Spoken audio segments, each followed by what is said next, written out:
A SEAL laughed mockingly. Oh, how desperate and sarcastic his voice sounded when he saw the commander calling for air support from an old Warthog supposedly flown by a civilian. Can you imagine? They were trapped under dense enemy fire in Kilo 9 Valley, their ammunition depleted, the situation seemingly hopeless. Then, suddenly, a roar tore through the sky, a classic yet powerful sound that sent chills down everyone's spine. The A-10 swept in one perfect pass, and everything suddenly fell into a terrifying silence. Who was she, really? And why was an Air Force pilot who had vanished from all records the only one who could rescue this elite team? Major Eliza Knox, at 41 years old, was once a legendary, a 10 Warthog fighter pilot known by the call sign Widow 6, a name forever linked with daring missions and absolute precision that still gives me goosebumps, just thinking about it. After a mysterious internal scandal, she had quietly left the military 6 years ago, disappearing without a trace from anyone's knowledge, as if she had simply evaporated into thin air. During that time, she lived in seclusion in the low mountains of New Mexico, repairing civilian aircraft at a small, dusty workshop, avoiding all attention like a shadow in the daylight. But here's the emotional part. She still kept the old A-10 that she had once piloted, that faithful machine. The aircraft had been stripped of weapons, sitting silently in a private hangar, never sold, like an inseparable part of her soul that she couldn't bear to let go. The aircraft represented more than just machinery to Eliza. It was her deep, heartfelt connection to a life of purpose, to missions that had meaning beyond personal survival, missions that had touched her very core. Every bolt, every control surface, every worn seat cushion held memories of operations that had saved lives, precious lives that might have been lost without her. She had purchased the decommissioned Warthog through military surplus channels, using most of her savings and retirement benefits, sacrificing so much just to hold on to that piece of her past. Officially, it was listed as an aircraft restoration project. Unofficially, it was her way of keeping a piece of her identity alive, a quiet rebellion against forgetting who she truly was. Her workshop specialized in vintage aircraft restoration, but Eliza's real expertise lay in combat systems integration skills that set her apart like no other. She could diagnose problems that other mechanics missed, optimize performance beyond factory specifications, and maintain equipment under conditions that would challenge most technicians, all with a steady hand and a focused mind. Clients came to her for work on everything from crop dusters to corporate jets, drawn by her reputation. They appreciated her skill but knew nothing about her background, her hidden pain and triumphs. She was simply the lady mechanic who never talked much but always delivered perfect work, reliable as the sunrise. The isolation suited her after years of high-stakes military operations that had tested her limits. The quiet rhythm of civilian aircraft maintenance provided a different kind of satisfaction. No briefings, no mission parameters, no life or death decisions that kept her up at night, just the methodical process of keeping machines airworthy, a soothing routine that healed her weary spirit. But beneath that peaceful exterior, oh, how Eliza maintained combat readiness habits that never fully disappeared. They lingered like ghosts from her past. She monitored military radio frequencies, tracked geopolitical developments with a vigilant eye, and kept her pilot certifications current through private flight training, always prepared, always watchful. On a fateful day, one that would change everything, an elite SEAL team was brutally ambushed in Kilo 9 Valley, a desolate area near hostile territory where danger lurked in every shadow. The situation was critically dangerous, with every second being a matter of life and death. Can you feel the urgency? Emergency air support requests were sent out, but the nearest base refused due to insufficient time to deploy forces, leaving them hanging by a thread. The SEALs were trapped in a kill zone with dwindling ammunition and no viable extraction route, their hopes fading fast. In that desperate moment, a deputy commander remembered someone who still keeps a Warthog, a fragile thread of hope that felt almost too good to be true. The call came through encrypted military channels to a number that hadn't been used in 6 years. Most people assumed it was disconnected, forgotten like an old relic. Eliza answered on the second ring. Imagine the surprise on the other end. This is an emergency military request for immediate air support. We have American forces under fire in Kilo 9 Valley. Are you operational? Eliza looked through her hangar window at the A-10, sitting in the shadows, dust motes floating in shafts of sunlight streaming across the aircraft's silver paint, a scene so poignant it tugged at her heart. What's the tactical situation? 8 SEALs, pinned down by superior enemy forces, ammunition critical, no other air assets available within response time. Eliza closed her eyes, hearing echoes of similar calls from years past. Calls that had always meant the difference between soldiers coming home or not coming home at all, heartbreaking echoes that stirred her soul. She had walked away from that responsibility once. But some calls transcend retirement, transcend personal peace, transcend the desire to remain hidden. Don't they just pull at your sense of duty? I'll be airborne in 12 minutes. Over the radio of the SEALs, amid the whirring of bullets and labored breathing that echoed their fear, they heard the confirmation from the emotionless dispatcher. Air support arriving in 4 minutes. Warthog inbound. Pilot civilian. Unlisted. A young SEAL, his face streaked with mud and sweat, laughed bitterly, his voice sharp with sarcasm. That's game over then. We're being rescued by someone who used to fly planes from a decade ago. How ridiculous. They didn't know that Eliza Knox had never stopped flying. She had only stopped fighting after losing her only teammate in the final mission, a scar that would never heal, a wound that ached in quiet moments. When she heard about the ambush, she didn't hesitate for a moment, didn't spend a second thinking about the risks. Her courage was unbreakable.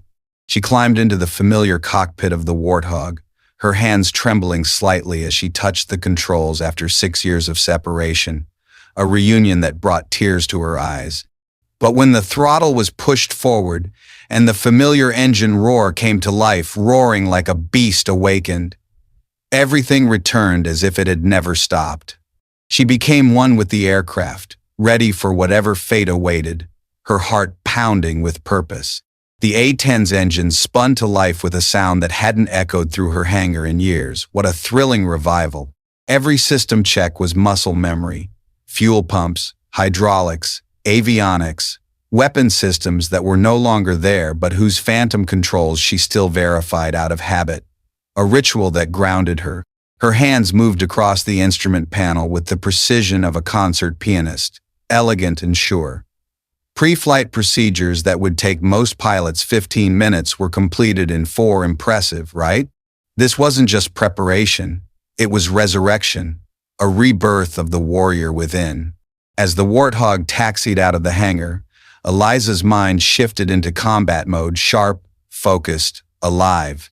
She calculated fuel consumption, flight time to target, ammunition expenditure patterns, and extraction routes, her brain racing like never before.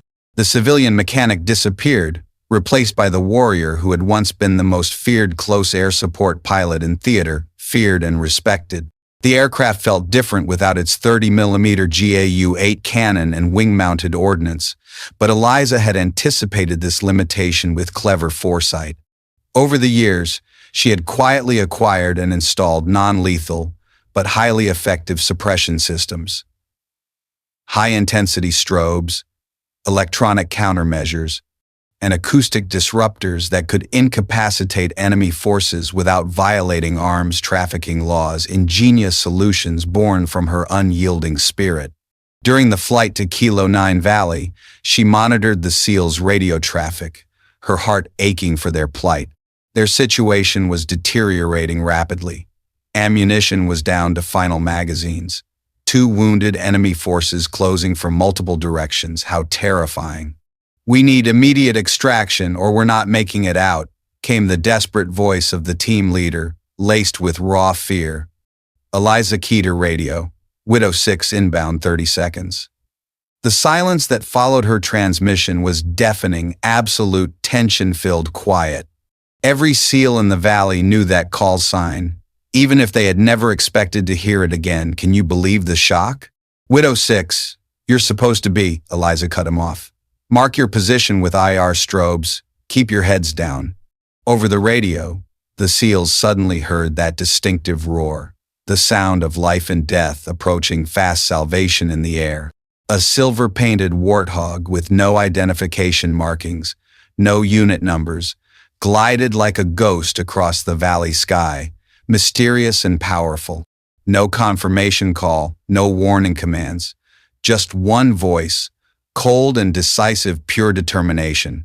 In one pass, after 7.2 seconds of maximum tension that felt like an eternity, the entire ambush point was obliterated, turned to ash and dust, leaving only haunting silence. What a miraculous turnaround. The non-lethal systems Eliza had installed proved devastatingly effective. Acoustic disruptors created disorientation so severe that enemy fighters couldn't maintain their positions. Electronic countermeasures disabled their communications and targeting systems. High-intensity strobes triggered temporary blindness and panic. The enemy forces didn't retreat. They fled in complete disorder, abandoning weapons and positions in their desperate attempt to escape the psychological terror of facing an opponent they couldn't fight, couldn't understand, and couldn't predict. Utter chaos. When radio contact resumed, a SEAL officer whispered, his voice barely audible, unable to believe what had just occurred. There's only one pilot who flies like that. Widow 6. The entire team fell silent in awe and amazement, pure reverence. The legend had returned, but Eliza was already banking away from the valley, her mission complete, her heart full. She had no intention of lingering for thanks or recognition. The SEALs were safe. That was the only objective that mattered, selfless to the core. Widow 6, this is Kilo 9. Actual, we need to debrief, confirm identity, establish. Eliza's voice was calm, professional. You have a clean extraction window. Use it. Ma'am, we need to thank you. Don't need to thank me. You need to get your people home. The radio went silent as Eliza switched frequencies and began her return flight to New Mexico, leaving the chaos behind. In the valley below, 8 SEALs stared at the sky where the mysterious Warthog had disappeared, their eyes wide with gratitude. They were alive because someone who officially didn't exist had answered a call that officially was never made. Unbelievable heroism. The team medic looked up from treating the wounded. Did that really just happen?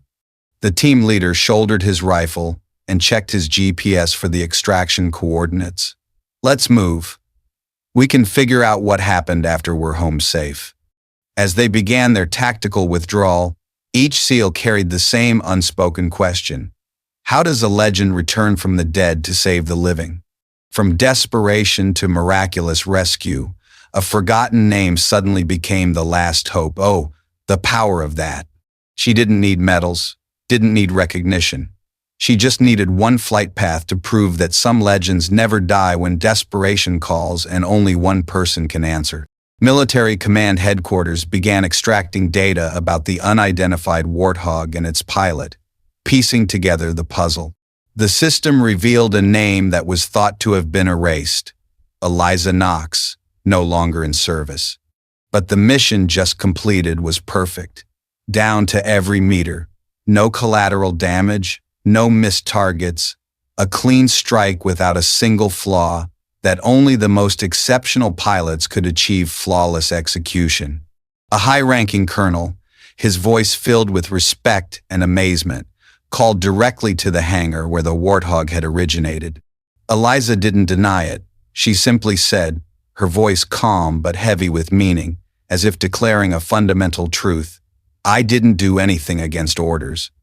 I just completed what they hadn't finished, what you all had left undone.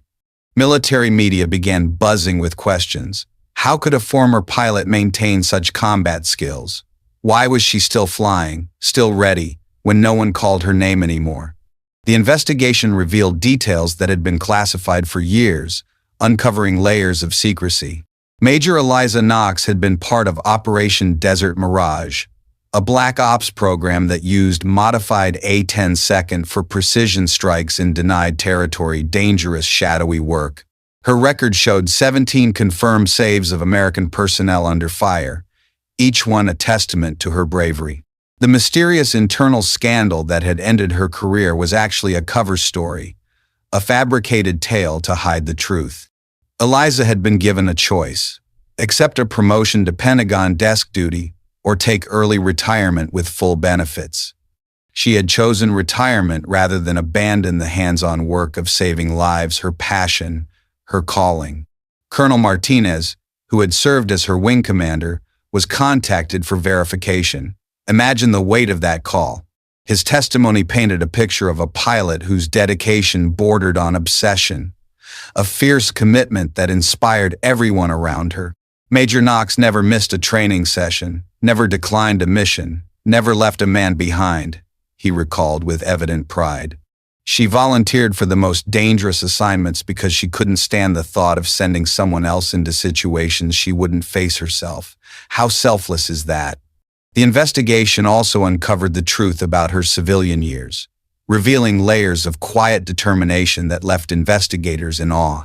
While officially retired, Eliza had maintained her pilot certifications, kept her security clearances active, and even consulted on military aircraft development projects under civilian contractor agreements, all while staying under the radar. Her workshop in New Mexico wasn't just a business, it was a front for maintaining readiness, a clever disguise for her unyielding vigilance. FAA records showed she had logged over 800 flight hours annually, far more than necessary for civilian aircraft repair work. What an incredible level of commitment. Most remarkably, she had been funding her own training, advanced flight simulation software, tactical scenario programs, even hiring former military personnel to run mock combat exercises that pushed her limits. She had spent nearly her entire retirement savings maintaining skills she hoped never to use again, sacrificing comfort for preparedness. Oh, the depth of her resolve. The SEALs she had rescued were debriefed separately, their stories pouring out with raw emotion. Their accounts were consistent, professional execution beyond anything they had witnessed, even from active duty pilots who trained daily. She didn't waste a single second, reported team leader Johnson, his voice still tinged with disbelief. No excess communication, no unnecessary maneuvers. It was like watching someone perform surgery, precise, efficient, and absolutely confident, truly mesmerizing. A SEAL commander personally sent a handwritten letter of gratitude. None of us would be alive if someone hadn't dared to appear without needing orders. She is a living legend. What struck him most wasn't her flying ability, though that was extraordinary and left them speechless. It was her immediate understanding of their tactical situation.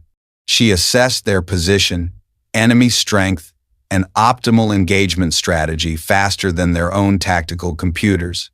How did she do it so flawlessly?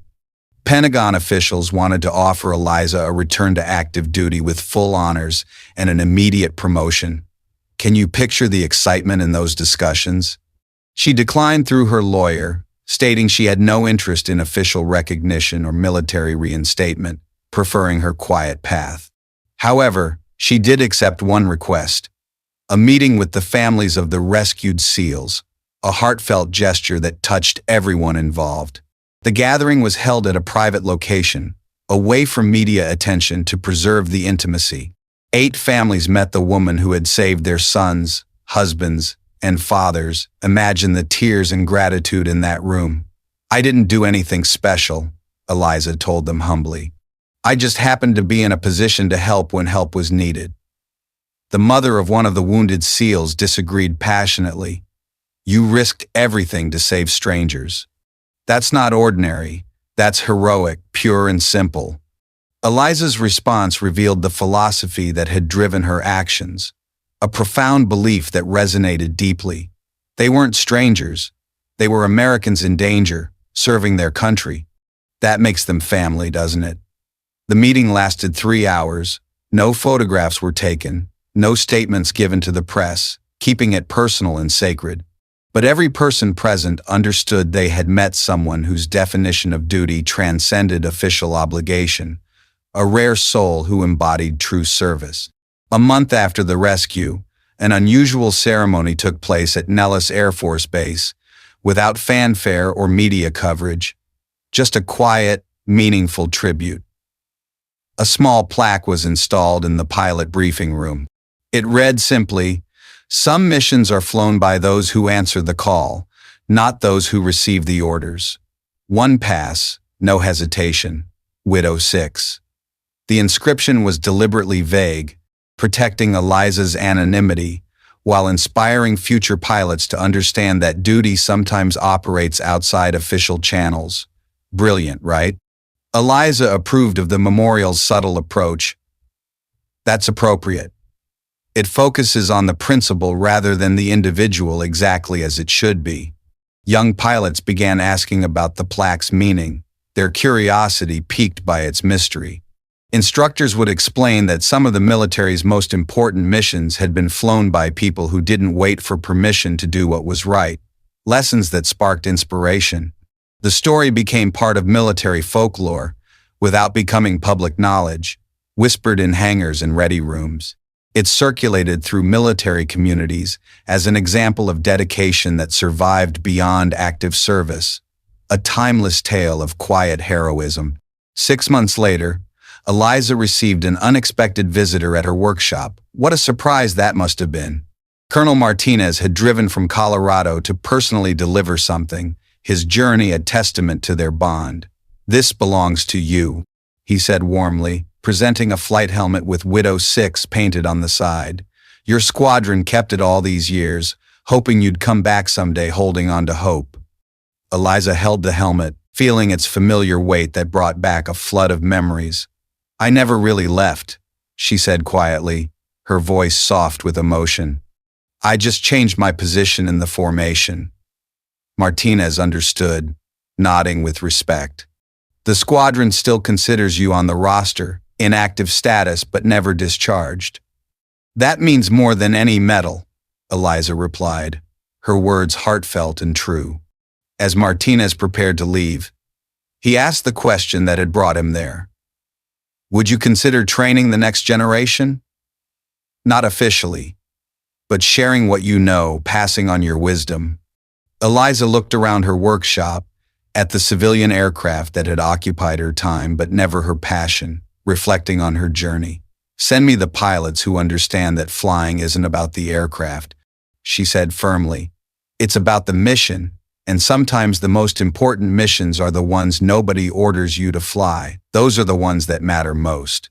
The legend of Widow 6 had been restored, not through publicity or official recognition, but through the quiet understanding that some warriors never stop serving. They just served differently, in ways that touched lives profoundly. Eliza returned to her old life as a simple civilian aircraft mechanic, but this time, everything had changed, transformed by her actions. Those who had once looked down on her, who had dismissed her as just a mechanic, now came seeking knowledge, not to mock, but to learn with genuine respect. They learned how to maintain amazing calm when radar showed lock-on, steadying their nerves in crisis. They learned to fly without GPS in the most difficult conditions, relying on pure skill. They learned to survive and fight when no one was giving orders, any more essential lessons for real-world battles. Young military pilots began making unofficial visits to her New Mexico workshop, drawn like moths to a flame. Word had spread through aviation communities about the mysterious civilian who had pulled off an impossible rescue, whispers that fueled their admiration. These weren't casual visits. The pilots who sought her out were serious students of aviation, frustrated by training programs that emphasized procedure over intuition, technology over skill, yearning for deeper knowledge. Eliza's teaching methods were unconventional, refreshingly so. She didn't use PowerPoint presentations or technical manuals that bored them. Instead, she would take pilots up in restored vintage aircraft, forcing them to rely on fundamental flying skills rather than modern automation, challenging them to their core. If you can't fly a 1,940-second trainer through mountain weather with no instruments, you can't really fly. She would tell students sternly. Everything else is just electronic assistance, don't depend on it. Her lessons focused on situational awareness, threat assessment, and decision-making, under pressure skills that saved lives. She created scenarios that pushed pilots beyond their comfort zones, teaching them to trust their instincts when technology failed, building unbreakable confidence. A young Air Force officer, with admiration written across his face like a badge of honor, asked permission to hang a photo of her Warthog in the training room. Eliza agreed but requested 6 words be written beneath it, a profound reminder for future generations. Don't wait for permission to save, because sometimes there's no one left to ask permission from, and that's when courage must come from within, powerful words that echo eternally. The phrase became legendary among military aviators, iconic, even. It appeared on unofficial patches, painted inside cockpits for quick inspiration, and whispered as a reminder during dangerous missions, fueling their bravery. Eliza's influence extended beyond individual training, reaching into innovation. Her approach to non-lethal combat systems caught the attention of military researchers, sparking new ideas. Her innovations during the SEAL rescue had demonstrated that psychological warfare could be more effective than traditional weapons, groundbreaking stuff. The Department of Defense quietly contracted her to consult on new aircraft systems designed for hostage rescue and civilian protection scenarios, valuing her expertise. Her work remained classified, but its impact was felt in missions around the world, saving countless lives. 6 months after the rescue, she received an invitation that surprised her, totally unexpected. The graduating class of Navy SEAL training wanted her to speak at their ceremony, honoring her legacy. She declined the public appearance but agreed to meet privately with the graduates, sharing wisdom in an intimate setting. Her message was simple but powerful. The uniform doesn't make you a warrior. The mission doesn't make you a hero. What makes you both is your willingness to act when action is needed, regardless of who's watching or who's keeping score. Remember that always.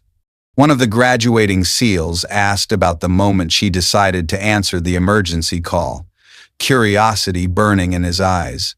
Weren't you afraid of the consequences? You could have been arrested, court-martialed, branded as a rogue operator. How did you push through? Eliza's answer became part of SEAL folklore. Fear is what happens when you think about yourself first. Duty is what happens when you think about others first. I stopped being afraid the moment I started the engine, simple as that.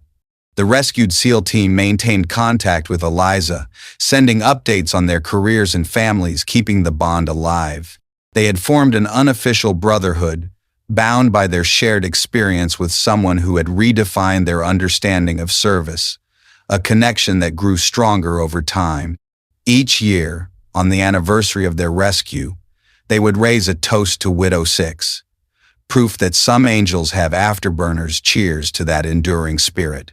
The story never made headlines, never appeared in military journals, never earned official recognition, but it lived on in the hearts and minds of those who understood that true heroism doesn't seek applause. It seeks opportunity to serve. Profoundly moving.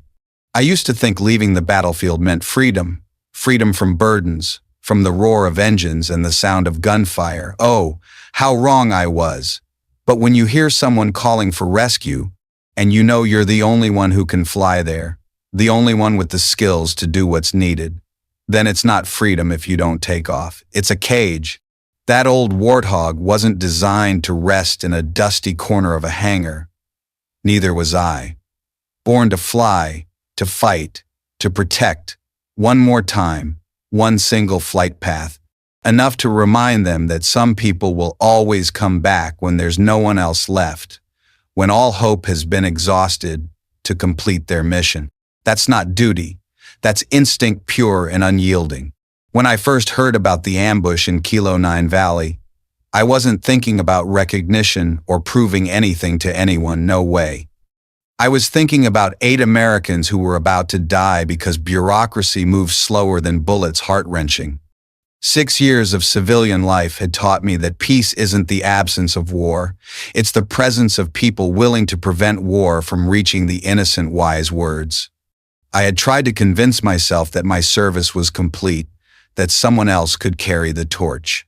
But lying in bed at night, listening to military radio chatter, I knew that wasn't true deep down. I always knew. Some responsibilities transcend retirement. Some skills are too valuable to waste on personal comfort. Some missions choose you, rather than the other way around fate's call. When I climbed into that cockpit, my hands remembered every control, every procedure, every emergency response that had been drilled into muscle memory through years of training seamless.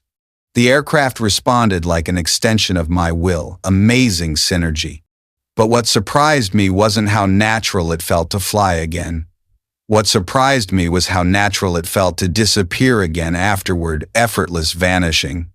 The SEALs wanted to thank me. The military wanted to honor me. The media would have loved to tell my story. I chose silence because the mission wasn't about me. It was about 8 soldiers going home to their families. That's what counted. It was about proving that American forces don't abandon each other, even when the official response says impossible, unwavering loyalty. The young pilots who visit my workshop ask about courage, about how to make decisions under pressure, about when to break rules for a higher purpose, eager minds. I tell them the same thing I learned in that valley. Courage isn't the absence of fear. Courage is acting in spite of fear because someone else's life depends on your action. Vital truth. The Warthog sits in my hangar again, silent but ready, not because I'm hoping for another emergency, but because readiness itself is a form of service, always prepared. People ask if I regret leaving the military. The truth is, I never left. I just changed my coordinates. The mission continues, the watch never ends, and somewhere over the horizon, there's always someone who might need a guardian angel with afterburners, eternal vigilance.